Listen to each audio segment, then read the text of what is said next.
Here, ek is vernietigend klein om dit alleen te doen. Ja. Here, ek vra vir my boetie George om saam met my te doen, want Here, ons staan in awe van U vanoggend. Here, U grootheid verstaan ons nie. Here, U is die Christus, die Messias, die een wat gesterf het. Here, en U sê vanoggend, ek is jou Messias. Here, ons voel nederig, dit voel nie of ons dit werd is nie, dit voel nie of ons dit waardig is nie, maar die Here sê, ek is jou Messias, jy mag my noem, my Messias. Here, U is myne. Here, en as ons vanoggend staan voor hierdie heilige oomblik, in bewondering van U, Here, dan sien ons die kruis is leeg. Here, vir 3 dae was daar stilte. Here, en ek is seker almal het gewonder. Maar Here, dankie dat U vir ons gewys het. While we are waiting, you are still working. Here, in daai 3 dae was U leeg, die kruis leeg, die aarde stil, die klip voor die grot. Maar Here, U het gewerk. En so werk U in elkeen van ons se lewe, terwyl ons dit nie besef nie. Here, terwyl ons bekommerd is, terwyl ons vrees, Here, dan werk U. Here, en ek kom en ek wil vanoggend bid.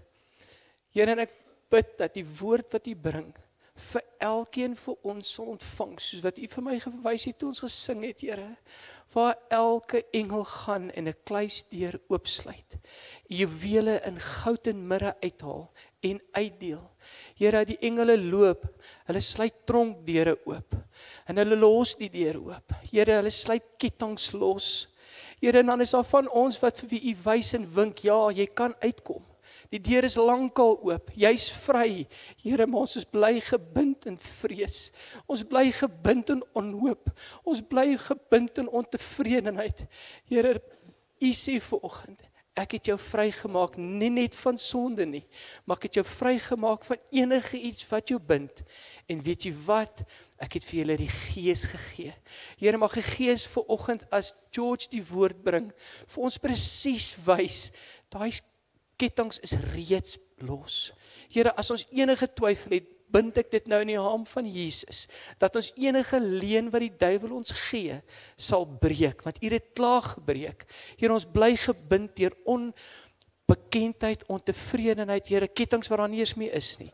En ek bid dit los in die naam van Jesus. Amen. Amen. Ek wil vanmôre met jou praat oor beleef die opstandingskrag van Jesus. Goeie nuus, né? Die graf is leeg.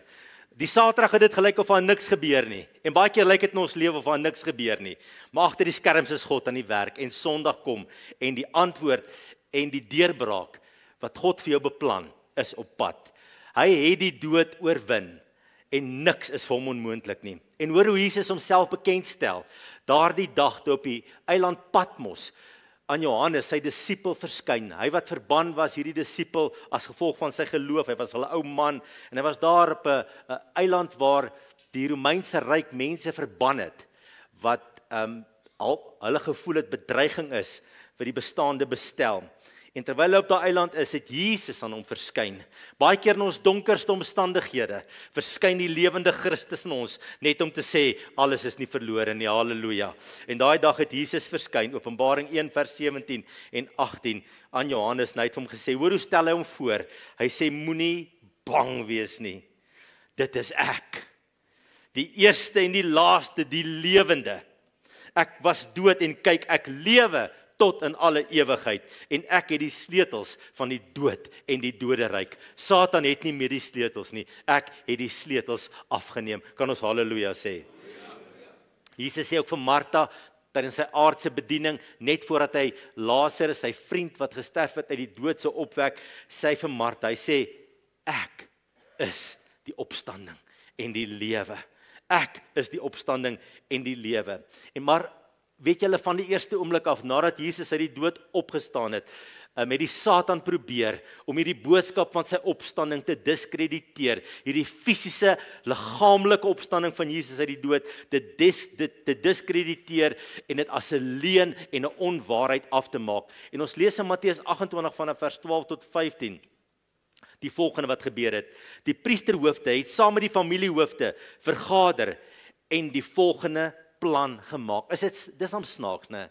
Boosheid werk nooit net met een nou nie, is altyd 'n ou wat jy moet betrek by jou planne. En hierdie mense vergader saam met hierdie bose planne. Kan julle dink die inspraak van Satan aan 'n oomblikke in hierdie godsdienstige leiers se harte, en hulle het vir die soldate 'n groot som geld gegee en gesê, julle moet sê, sy disippels het in die nag gekom en sy liggaam gesteel terwyl hy geslaap het. En as die goewerneur daarvan hoor, sal ons hom tevrede stel.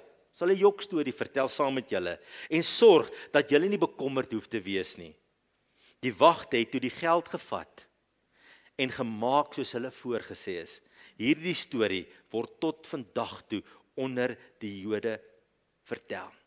En hierdie aanslag om die opstanding, die fisiese liggaamlike opstanding van Jesus uit die dood te diskrediteer, het oor die eeue nie opgehou nie. Een ateïs, 'n ander filosoof, 'n ander geleerde, 'n sogenaamde kenner staan op en het allerlei soorte bewys om te sê dit het nooit gebeur nie. En agter dit sit Satan, want hy weet as hy die boodskap van die opstanding, die fondasiesteen van die Christendom kan vernietig, vernietig hy die kerk. Want dis waarop ons gebou is, die feit dat Jesus lewe, kan ons sê. Amen. Ateïste het probeer. En nou glip hierdie waarheid selfs en sluip in by teologiese instansies, mense wat sogenaamde godgeleerdes is en teoloë is, wat nou so slim is en dik boeke gelees het, en dan sê hulle, nee, wag, Jesus het nie regtig uit die dood opgestaan nie, en julle in liberale teologiese skole en kweekskole en opleidingssentra word hierdie goed vir jong dominees geleer en vir pastore selfs geleer. Dat die volgende het gebeur. Jesus het nie fisies uit die dood opgestaan nie, maar sy idees en sy boodskap en sy mooi ideale leef voort in ons wat sy navolgers is. Maar hy self lewe nie. En dit wat ons in die evangelies lees, is soos stories met 'n dieper betekenis. En ons moet dit nou nie so letterlik vat dat Jesus uit die dood opgestaan het nie. Watter skrikwekkende boodskap is dit nie? En ons weet vandag, ons het dit beleef in ons lewe, die dag toe Jesus ons geroep het en ons lewe vir hom oopgemaak het, dat daar het 'n verandering in ons lewe gekom. Ons het die lewende Christus ontmoet. Ons sien sy werksaamheid in ons lewe, in ons kerk, waar mense hulle lewe vir Jesus gee, hoe hulle lewens verander. Jesus is meer as net 'n boodskap en 'n idee. Hy het uit die dood opgestaan en hy sit vandag aan die regterhand van die Vader. Halleluja. Ek het alself prakties beleef, sit ek eendag tussen 'n groep predikante, ons het koffie gedrink, en ons kuier, en ek hoor hoe die een dominee die ander dominee vra, glo jy nog aan die fisiese opstanding van Jesus? Kliphard in die groep. Ek dog, wat hoor ek hierso? En ek besef, hierdie arme mens is gevlek en beskadig deur sogenaamde slim teoloë. En ek bid so dat daai persoon waarlik weer die lewende Christus in sy lewe sal ontmoet. Satan probeer oor die eeue om hierdie boodskap te diskrediteer. Maar ons, ek en jy, is vandag getuies as gevolg van 'n ervaring wat ons met die lewende Christus het, dat hy leef. Kan jy jou hande in die lug sit en sê, halleluja, ek het 'n lewende ervaring met Jesus Christus. Hy het nie geslaag nie. En ons is vandag getuies daarvan. Ons dra hierdie boodskap voort in die wêreld en sê, as jy hom aanneem as jou verlosser en saligmaker, kan hy jou sonde vergewe. Hy kan jou lewe nuut maak. Hy kan jou huwelik herstel. Hy kan jou kind verander. Hy kan jou vrymaak van hierdie verslawing. Hy kan vir jou 'n nuwe lewe gee, want hy lewe. Hoekom is die dood van Jesus, hoekom is die opstanding van Jesus uit die dood so ongelooflik belangrik? Dit bevestig dat hierdie versoeningsoffer wat Jesus aan die kruis gebring het, dat dit aanvaar is deur God die Vader. As daardie offer nie volmaak en perfek was nie, kon daai offer nie deur God aanvaar geword het vir my en jou sonde nie. Maar daai offer is aanvaar En die opstanding is die bevestiging daarvan, dat daai offer aanvaar is, en dat daar nou vergifnis en versoening vir ons sondes is. Hebreërs 2 vers 9 sê, maar ons sien Jesus met eer en heerlikheid gekroon op grond van sy lyding en dood. Hy is 'n kort tydjie minder gemaak as die engele, sodat hy deur die genade van God vir ons almal sou sterwe. Daarom kan ons nou vrygespreek word. Halleluja. Kyk wat sê Romeine 4 vers 25. Hy is vanweë ons oortredings oorgelewer aan die kruis en hy is opgewek sodat ons vrygespreek kan word. Sonder die feit dat Jesus lewe, fisies lewe, aan die regterhand van God die Vader sit, is daar vir my en jou geen hoop nie. Maar nou het ons hoop op die ewigheid en ons kan uitsien na 'n toekoms vir ewig in God se teenwoordigheid. Sy offer was nie onvolkome. Dit het nie tekort geskied nie. Dit was nie gebrekkig nie. Dit was nie onvoldoende nie. Dit was voldoende geweest. Daarom sê Hebreërs 9 vers 12, ook nie met die bloed van bokke en kalwes nie, maar met sy eie bloed het hy eenmaal ingegaan in die heiligdom en 'n ewige verlossing teweeg gebring. Dis onthou, hierdie opstanding van Jesus is baie meer as net 'n historiese feit waaraan ons moet glo. Iets wat gebeur het, ons sê in ons harte, ja, dis reg, ons glo dit, ons aanvaar dit, maar dis iets wat daar gebeur het. Dit het betekenis daar. Nee, dit is iets wat ek en jy vandag in ons lewe kan beleef, ons kan dit vandag in ons lewe ervaar, en dit kan maak dat ek en jy sterk, dinamiese, oorwinnende Christene is. Maak nie saak wat die lewe na ons kant toe gegooi het in ons lewe nie, maar dat ons steeds staande kan bly en kan sê, Jesus leef en hy leef in my en ek leef vir God se plan en sy doel met my lewe. Efesiërs 1 vers 18 sê, ek bid dat hy julle geestesoë so verhelder. Dis 'n wonderlike ervaring vir 'n kind van God. Hierdie gemeente in Efese is Christene, maar Paulus bid 'n gebed vir hulle, en hy sê, ek bid dat God julle geestesoë so verhelder, dat hy julle geestesoë oopmaak. Dis 'n wonderlike ervaring wanneer jy skielik beleef, maar jy sien goed anders, wanneer Jesus Christus dit aan jou openbaar. En Paulus bid daarvoor, hy sê, ek bid dat hy julle geestesoë so verhelder, dat julle kan weet watter hoop sy roeping inhou, en watter rykdom daar is in die heerlike erfenis wat hy vir die gelowiges bestem het. En dan hierdie belangrike vers, en hoe geweldig groot, sê geweldig groot, geweldig groot, hoe geweldig groot sy krag is, wat hy uitoefen in ons wat glo. Dit is dieselfde kragtige werking van sy mag wat hy uitgeoefen het, toe hy Christus uit die dood opgewek het. Ek weet nie of ons altyd ons kop om hierdie ding kry nie, en daarom sê Paulus, ek bid dat hy julle geestesoë verhelder, want jy gaan nie tot hierdie ding redeneer nie. Jy kan nie tot hierdie ding dink nie, jy kan nie met jou menslike verstand by die diepte van hierdie waarheid uitkom nie. Dit is alleen God self deur sy gees wat hierdie waarheid aan jou moet openbaar. Dat jy kan verstaan, jy verstaan nie net met jou grysstof nie, maar jy verstaan, die ou pastoor het altyd gesê, jou nou het en jou nouer. Jy weet die binne in jou gees, jy verstaan iets van die grootheid, van die krag van God wat in jou werk. En dat jy met groot geloof en dapperheid in die wêreld kan optree.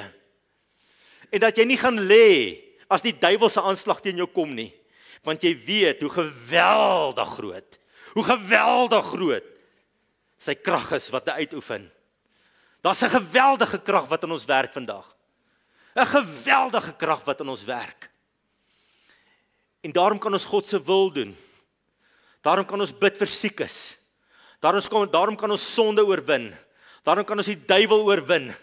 Daarom kan ons met hoop en opgewondenheid hierdie lewe benader, want daar's 'n geweldige groot krag wat in ons werk, en dis die opstandingskrag van Jesus Christus. Kan ons halleluja sê?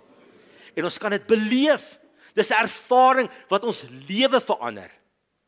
Wat maak dat jy op 'n maandagmôre nie kan opstaan nie en jy sê, ek gaan hierdie lewe in die oë kyk, want daar's 'n geweldige groot krag wat in my werk. Die krag van God wat Jesus uit die dood opgewek het. Maar ons beleef dit nie net nie, ons weerspieël dit ook. En Timoteus skryf, of Paulus skryf aan Timoteus, en hy sê, daar gaan 'n tyd wees dat mense, 2 Timoteus 3 vers 5, hulle sal nog 'n uiterlike skyn van godsdiens hê, maar die krag van die godsdiens sal hulle nie ken nie. Hy sê, daar gaan 'n tyd wees dat mense so 'n paar Christelike beginseltjies in hulle lewe toepas, en dan gaan ze op 'n manier op die pad van die Here loop, en dan gaan ze op 'n manier 'n Christen wees, en so op 'n manier gaan hulle die klokke daai rigting gelei, en ons stap nou maar in daai rigting. Maar hy sê hulle te skyn.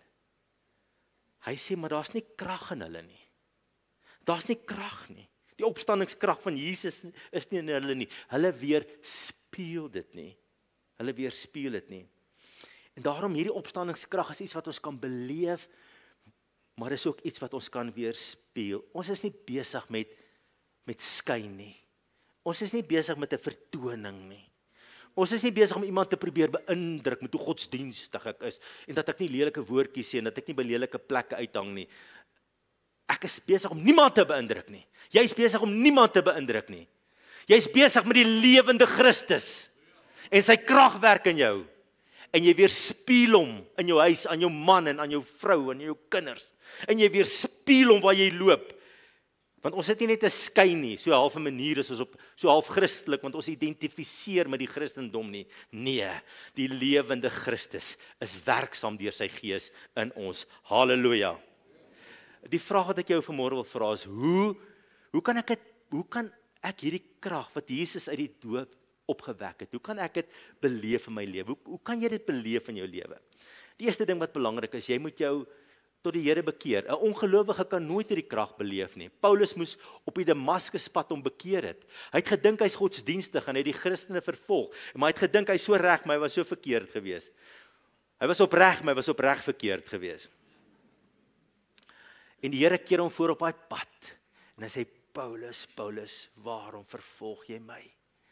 En hy ontdek, Jesus is meer as 'n idee. Jesus is meer as 'n konsep. Jesus is meer as 'n stel waardes. Hy's 'n lewende en 'n kragtige persoon wat die dood en die graf en die hel en die Satan oorwin het. En hy ontmoet hierdie lewende Jesus. En hy moet tot bekering kom. En daarom op die dag van Pinkster preek Petrus en hy sê, bekeer julle, draai jou rug op jou ou lewe. Jy kan nie dink, jy kan iets van God ontvang, as jy nog nie jou hele lewe vir hom gegee het en jou aan hom onderwerp het nie. Hy sê, dat elkeen van julle gedoop word, in die naam van Jesus Christus, en God sal julle sondes vergewe, en julle sal die Heilige Gees as gawe ontvang. Bekering, Heilige Gees, opstandingskrag. En wanneer 'n mens voor die kruis kniel, voor Jesus kniel, en sê, Here, hier is my hele lewe, begin God in jou lewe te werk met sy krag. Ek wil jou vandag vra wat in hierdie kerk sit, is jy nie moeg vir 'n donker, sondige, verlore lewe nie? Is jy nie moeg vir al die beklei in jou huwelik nie? Is jy nie moeg vir al die stryd en al die donker? Is jy nie moeg om die speelbal van die duiwel te wees nie? Is jy nie moeg om aan die ontvangkant van die duiwel te wees? Hy beloof so baie, maar jy het so min ontvang. Jou lewe het gaan stil staan. Maar vanmôre roep die lewende Jesus Christus jou in hierdie kerk, na hom toe. En hy sê, kom na my toe, en bekeer jou. Nie met 'n halwe hart nie 90% nie, maar met jou alles, en kom na my toe, en ervaar hoe ek jou lewe gaan verander, en hoe my opstandingskrag in jou lewe gaan werk. En jy sal my sien in jou lewe, en jy sal my beleef in jou lewe, en jy sal sien hoe ek my liefde en my goedheid oor jou lewe gebied. So die eerste een is bekeer jou. Die tweede een is, as ek my bekeer het, moet ek in 'n noue en 'n liefdevolle en 'n toegewyde verbintenis met Jesus lewe. Filippense 3 vers 10, al wat ek wens is om Christus te ken en die krag van sy opstanding te ondervind en deel te hê aan sy lyding deur aan hom gelyk te word in sy dood. Nou hierdie woordjie ken in die ou oorspronklike tale is meer as net 'n verstandelike ken van feite. Dit is om iemand van naby, van hart tot hart te ken. Dit is om iemand baie innig te ken. Dit is om 'n persoonlike, wederwysige, interaktiewe verhouding met iemand te hê. Dit is 'n beleweniskennis. Dit is om op 'n ander vlakke verhouding met iemand te hê. Op 'n diep vlak. En as ek in hierdie ken verhouding, hierdie verbintenisverhouding met Jesus lewe, dan beleef ek sy krag in my lewe. En hy sê, en om die krag van sy opstanding te ondervind, maar dit begin by hierdie innige verbintenis, om dit te ervaar. En hoe beleef ek hierdie verbintenis? Dit gaan oor my oorgawe aan Jesus. Dit gaan oor 'n gesindheid van alles wat ek is en alles wat ek het behoort aan Jesus. Dit gaan oor hierdie ding van om nie lou in my verhouding met Jesus te wees nie, maar om brandend in my hart vir hom lief te wees. Want dit het ongelooflike konsekwensies vir 'n kind van God. Ek en jy weet dit. As ons in ons verhouding met Jesus lou is. Ons dink baie keer, ja, ek is nou nie koud nie, ek is so half 60% in my verhouding met die Here, ek is beter as die meeste. Jesus sê, is nie vir my goed genoeg nie. Hy sê in Openbaring 3 vers 16 vir die gemeente, hy sê, maar nou omdat julle lou is, nie warm nie en ook nie koud nie, gaan ek julle uit my mond spoeg. Dit het ongelooflike konsekwensies om met 'n lou hart teenoor Jesus te staan. En daarom moet ek en jy met 'n hart wat uitverkoop is aan die Here, voor hom lewe, om sy krag te beleef. Ek moet myself neerlê en ek moet sê, nie my wil geskied nie, maar u wil geskied. En dis wat Galasiërs 2 vers 20 sê, ek is met Christus gekruisig. Ek leef nie meer nie, maar Christus leef in my. En dis al wanneer ek hierdie leef van Christus in my beleef, sy opstandingskrag, wanneer ek sê, Here, ek wil regtig vir u lewe. In my werk, by my huis, in my hele mens wees, wil ek vir u lewe. Ek wil nie 'n selfgesentreerde lewe nie, maar ek wil 'n Jesus-gesentreerde lewe. Dan beleef ek hierdie verbintenis. Julle weet, hierdie verbintenis vind ook plaas, word ook inniger, waar ek bid. Iets gebeur wanneer 'n kind van God bid. Wanneer jy voor die Here staan en sê, Here, ek kom na u toe en ek wil met u praat. Dan is daar 'n verbintenis wat plaasvind, 'n ongelooflike verbintenis. Daarom sê Efesiërs 6 vers 18, terwyl julle met alle gebed en smeking by elke geleentheid bid in die Gees. Julle weet, daar word 'n verhaal vertel van Billy Graham.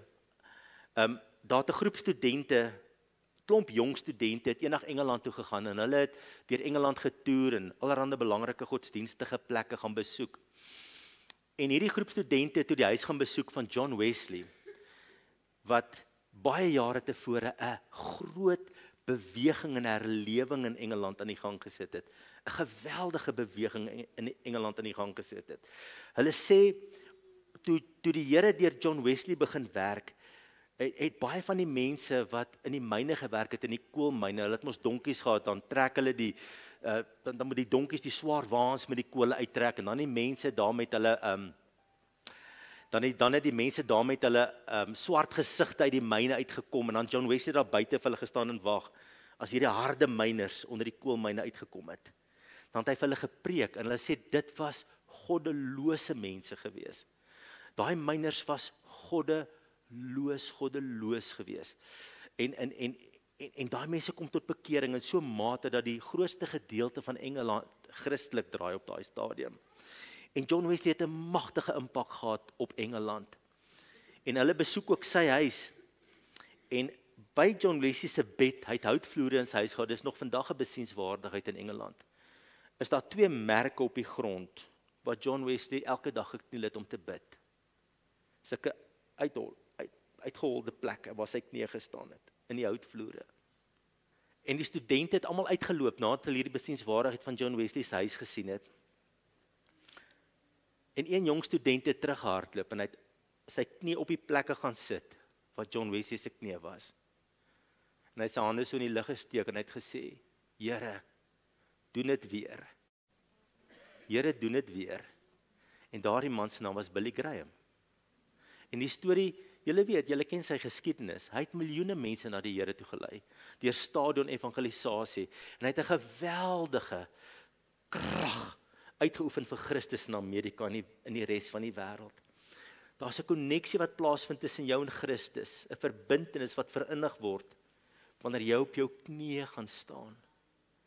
Ek wil jou vra, gaan staan op jou knieë wanneer jy bid. In eerbied vir die lewende Christus. moenie net sommer so, daar's plek vir skietgebede deur jou dag, daar's baie plek daarvoor. En ons moet heeltyd skietgebede bid. Maar daar's oomblikke wat jy die deur toemaak. En mag wanneer ek en jy sterf, dan merke in die mat wees. Omdat ons 'n verbintenis gebou het met die lewende Jesus. Maar mag ek en jy ook bewus leef, dis nog 'n manier hoe ek dit beleef my lewe, bewus leef van Jesus in ons lewe. Nou julle weet 'n bril laat my beter sien. Laat ek net afval. Julle lyk eintlik mooi. Nee, ek dink ek moet hom afhou. Maar ek is heeltyd bewus van my bril. Dis hoe ek na die wêreld kyk. As ek hom afhaal, kan ek nie duidelik sien nie. En dis hoe ek leef in my verhouding met Jesus. Ek kyk die lewe en ek kyk alles om my deur sy oë. Daar's 'n bewustheid as ek na iemand kyk soos Johan hier voor, kyk ek nie net na Johan nie, ek kyk ook deur die oë van Jesus na hom. Jy kyk na die kerk deur die oë van Jesus, jy kyk na jou finansies deur die oë van Jesus, jy kyk na jou motor deur die oë van Jesus. Die slegte en die goeie goed wat in jou lewe gebeur, kyk jy deur die oë van Jesus. Jy het die bril van Jesus op en jy leef bewus van alles wat om my gebeur is verbind aan Jesus Christus die lewende en dit bring 'n verbintenis. Daarom sê Handelinge 2 vers 25 van hom sê Dawid, ek het die Here altyd voor oë. Daarom ook die woord van die Here, as ek dit lees, is daar 'n ongelooflike verbintenis wat plaasvind tussen my en Christus. Onthou julle op die pad van Emmaus het die twee teleurgestelde disippels weggeloop van die kruisdood van Jesus af en hulle het daar geloop en die volgende oomblik het 'n man by hulle verskyn en dit was Jesus gewees. En op pad het hy die skrifte vir hulle uitgelê. Dan staan daar in Lukas 24 vers 32. Hulle sê, "Was ons harte nie brandende in ons toe hy met ons op die pad gepraat het en vir ons die skrifte uitgelê het nie." Daar word iets in jou gees aan die brand gesit wanneer Jesus saam met jou die Bybel lees en die Bybel vir jou oopmaak. En daar's 'n verbintenis wat plaasvind wanneer ek die woord van die Here konstant in my lewe lees. Ek ervaar wanneer ek die Here loof en prys, is daar 'n diepe verbintenis wat tussen my en die lewende Christus plaasvind. Daar's 'n ken wat plaasvind. Daar is 'n interaksie wat plaasvind. Daar's 'n wederkerigheid wat plaasvind. Sy krag word vaardig oor my. Die Heilige Gees begin in my beweeg wanneer ek die Here loof en prys. Loof en prys is nie net 'n 10 of 20 minute of 'n halfuur van lekker sing nie. Dis 'n tyd van ontmoeting, kan ons haleluja sê. In 2 Kronieke 5 vers 13 in die Ou Testament lees ons van die tempel wat ingewy was, die pragtige tempel van Salomo. En daar staan presies gelyk, soos een man het die trompetblasers en die sangers die lof en dank aan die Here laat weer klink.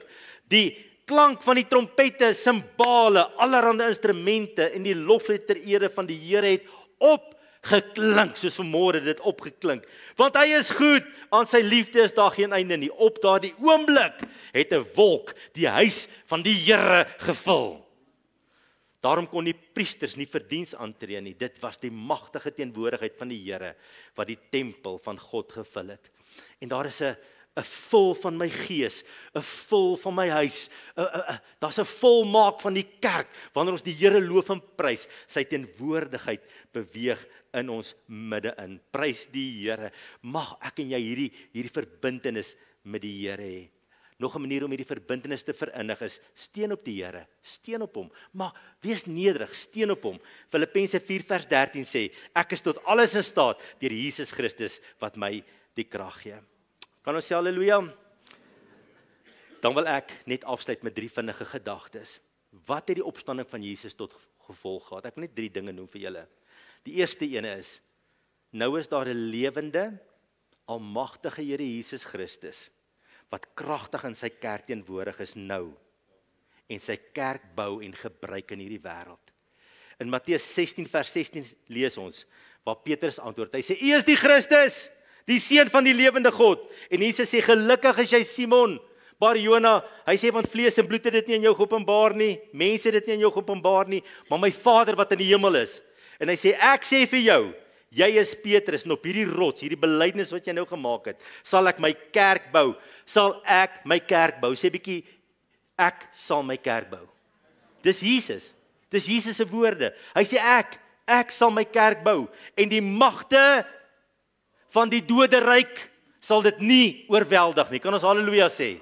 Die magte van die doderyk sal dit nie oorweldig nie. In Markus 16 vers 20 lees ons, maar hulle het uitgegaan en oral gepreek en die Here het saamgewerk. Die Here het saamgewerk. Die Here het saamgewerk en sy woord bevestig deur die tekens wat daarop gevolg het. Jesus is in ons midde vandag. Glo julle dit? Hy's in die hemel, maar hy's ook hier. Hy's hier. Deur sy Gees is hy hier om wonderwerke te doen, om mense te versterk, om te vergewe, om te praat, om te waarsku, om aan te moedig. Hy's hier op hierdie oomblik om met jou 'n afspraak na te kom. Hy's hier. Hy's hier om vir jou deure oop te maak. Jesus is in ons midde. En daarom, wanneer ons as kerk bymekaar kom, is dit 'n vreugdevolle affære, man. Ons loof die Here en ons prys die Here, maar dit is ook 'n eerbiedvolle gebeure. Ons is so vol eerbied, want ons weet Christus is in ons midde.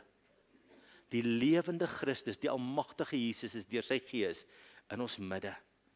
Ons het soveel eerbied en respek en 'n heilige vrees, want hy's hier. Hy's hier. Hy's hier. Julle onthou nie in Handelinge 5 jok Ananias en Safira oor die koopbedrag en hulle slaat mors dood neer. Beteken nie ons hel toe nie, dit beteken nie die Here het tug uitgeoefen. Ek glo hulle is hemel toe, maar hy het tug uitgeoefen. En baie keer daai eerbied moet ons hê, want hy is in ons midde. Hy's in ons midde. Hy's die hoof van die kerk, sê Efesiërs 1 vers 22. Daarom kom ons met hoop en verwagting kerk toe, want Jesus gaan sy hand in ons midde openbaar. Jesus gaan mense aanraak, mense gaan opgetel word, mense gaan koersveranderings maak, mense gaan nuwe keuses maak. Nie omdat ons so goed is nie, want Jesus is hierso. Halleluja. Hy's hier in ons midde. Die tweede ding wat belangrik is, wat die opstanding tot gevolg gehad het, ons het 'n middelaar in die hemel wat vir ons intree. Romeine 8 vers 34 sê, hierdie Jesus wat aan die regterhand van God is, wat ook vir ons intree. Daarom weet ek as ek bid, word my gebede gehoor by die troon van God. Wanneer ek sien my kind raak die pad byster, kan ek voor die Here kom staan en sê, in die naam van Jesus kom ek na u toe, Vader. Ek is dit nie waardig nie, maar hy is dit waardig. Daarom word my gebede gehoor. En ek bid vir my kind, wanneer ek in 'n moeilike situasie is en ek het 'n wonderwerk nodig, ek het 'n ingryping in my lewe nodig, dan weet ek daar's 'n Jesus wat vir my intree. Hy is my verdienste. Hy is my verdienste. En ek kan groot gebede bid vir Suid-Afrika. Ek kan gebede bid wat my nasie skud, want daar is 'n Jesus wat hoor. Halleluja, en wat my intree. En as jy vandag op 'n plek is waar jy moedeloos en platgeslaan voel en jy voel die lewe is te veel en jy voel vasgeval en jy voel die duiwel is jou baas, jy het iemand wat vir jou intree en jy kan groot gebede bid. Die laaste punt van vanoggend is, omdat Jesus opgestaan het, kan ek en jy 'n oorwinnende opstandingslewe lewe. Romeine 6 vers 4 sê vir ons kan 'n nuwe lewe lei, sê vers 4. Aangesien, sê vers 5, ons met hom een geword het in sy dood, sal ons sekerlik met hom een wees in sy opstanding. Ons kan 'n nuwe lewe lewe. 'n Lewe vol nuwe moontlikhede. Dit beteken nie ek is perfek en ek gaan nooit faal nie en ek gaan nie dalk my knie voor versoeking ergens buig nie, maar dit beteken die koers van my lewe het verander. Ek leef 'n oorwinnende lewe. Ek leef nooit weer my ou lewe nie. Ek leef 'n nuwe lewe. En as daar ergens in my verhouding met Jesus 'n disconnect kom, vra ek onmiddellik vergifnis en ek vra hom om by my te wees en my te help en my op te lig. En nou kan ek 'n lewe van vryheid roep. En Johannes 8 vers 36 sê, as die Seun julle dan vrygemaak het, sal julle waarlik vry wees. Halleluja. Hy's hier vanmôre om kettinge te breek. Hy's hier vanmôre om mense vry te maak. Henk het nou so mooi gebid van bekommernis, van dinge wat swaar op jou skouers lê. Hy's hier om jou te kom vrymaak van die hou vas van die duiwel in jou lewe. 'n Wonderlike ding wat ek in my lewe ervaar het, en wat ek soveel keer gesien het, is dat die opgestane Jesus help mense om op te staan, om 'n opstandingslewe te lewe. Baie mense is in 'n graf van hulle praat van hulle is wat praat hulle van? Hulle is Skermzombies.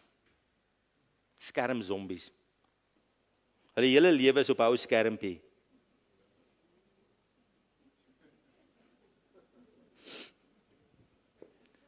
Jesus het kom om jou die lewe in oorvloed te gee.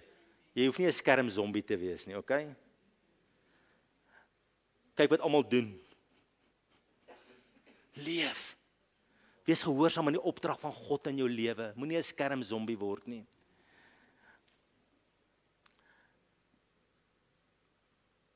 Jesus het gekom dat ons kan lewe. Kyk wat sê Micha 7 vers 8. Moet jou nie oor my verlekker nie, my vyand. Al het ek tot 'n val gekom, ek sal weer opstaan. Al sit ek in die donker. Die Here is my lig. En die Here is in die kerk vanmôre om mense op te tel. Dat jy 'n opstandingslewe kan lewe. 'n Lewe van lof, 'n lewe van oorwinning, 'n lewe van krag. 'n Lewe waar jy innig verbind is met hom. 'n lewe waar jy die opstanding van Jesus in jou lewe weerspieël, waar jy dit beleef. Ons gaan nie net omdat Jesus opgestaan het, die opstanding eendag na die graf beleef nie. Ons beleef dit ook nou voor die graf. Halleluja. Ons beleef nou reeds die krag en die heerlikheid van die opgestane Jesus in ons lewe. Jesus, die opgestane Jesus, is hier vanmôre om mense met sy vreugde aan te raak. Ek sien te veel mense wat hulle vreugde verloor het. En Jesus is hier vanmôre om mense aan te raak en hulle vreugde vir hulle terug te gee. Hier's mense vanmôre wat ek ervaar so in my gees wat sê ek trek die streep in die sand. Lank genoeg het ek in hierdie grys area gelewe. Nou is dit my alles in my volheid vir Jesus. Want hierso in die grys area gebeur net niks wonderlik nie. Ek lyk half Christelik, maar niks wonderlik gebeur daar nie.